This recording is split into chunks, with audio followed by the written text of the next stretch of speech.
if you've got the money to spare, and it's a lot, so I get that. So it's not highly accessible to anybody, but the beauty of the computerized test is the specificity, because the person is wearing an IMU. So the first thing that's going to happen is you're going to establish their static visual acuity relative to the computer. And even though you're looking at a computer, it is calibrated to be far vision when they're in the test piece. And so you're going to get static visual acuity. And the person's telling you about a target that's flashing. It happens to be the capital letter E.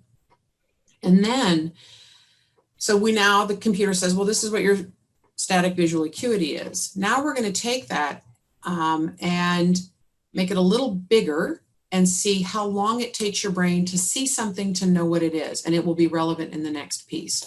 But that visual perception time is measured in milliseconds. Because when you get to the dynamic visual acuity, it is a set velocity. And in the computerized world, it happens to be the minimum, the target velocity is 100 degrees per second.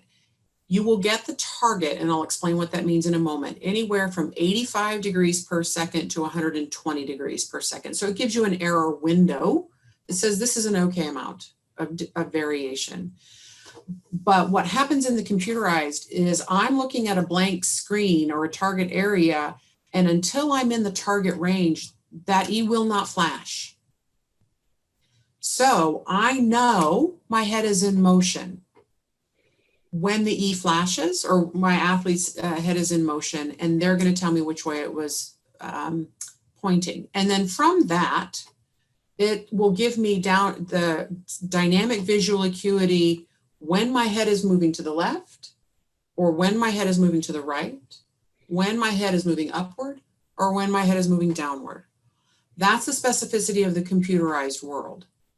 Now, the dynamic visual acuity on an eye chart, low tech is fine, and it's if that's what you have accessible, that is the thing to use. The difference is it's a fixed target and they can see it the whole time, right? The only issue would be is if I'm turning my head and I'm reading it X, Y, Z, I'm reading it in the decelerated before I've accelerated. So it's almost a pause. So you can't always, even if a person's not trying to get through a test and lie to you about how well they're doing, it's just the brain's natural ability. It wants to perform, it wants to do what you want it to do. And so it's going to try to read the letter when it can. And so that's the beauty of the dynamic visual acuity. Now that's the upside and the computer side, but that fixed, so it's a fixed velocity and a changing letter. And from 3 to 85, we know that ages 3 to 85, 2 lines or less is within normal limits. So that's the rule we take. So if you have 20/20 vision, you should be able to move your head 100 to 120 degrees per second and read with up to 20/32 and still be normal. Now, the gaze stability test flips that.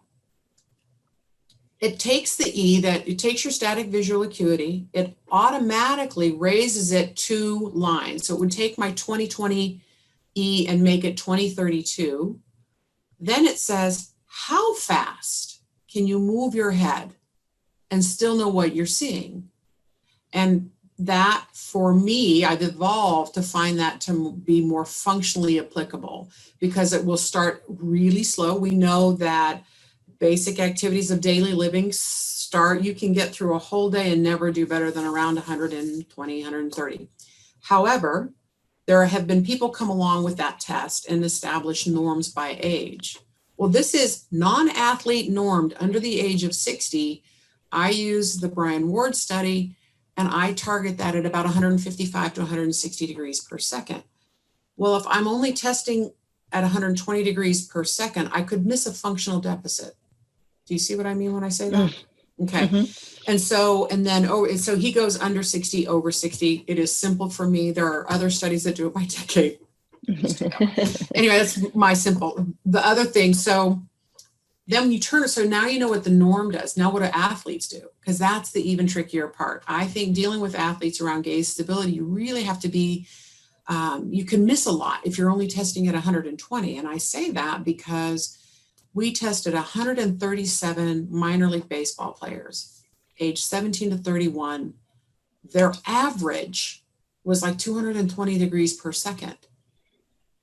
Crazy. It is. And some of them performed the range was quite low. I can tell you that those people probably didn't get to stay in camp, but they were quite low to up to 365 degrees per second was our fastest guy. Amazing and very fatiguing on your arms if you're the tester. But so you could easily miss an issue if you're testing way down at 120 degrees per second. We also happen in writing almost for submission, the under 18 athlete. Well, they come in at 100, I know, 180 to, they come in at like 186 to 196 degrees per second. That's, again, it's not far off their adult counterparts. That's one of the things I like about that test. As I mentioned earlier, you can go down to really young kid. It's one of the few objective tests I have for little bitty kids that are neurotypical and active. What can they do? But anyway, so I'm the youngest athlete I've ever tested is 7. But anyway, whether you call them an athlete or just active playground user, I don't know. But this kid was competitive in a sport. Let him go. Anyway, so again, that's the value of gaze stability, is that it's looking at how fast your head can move, and it's going to come out very different.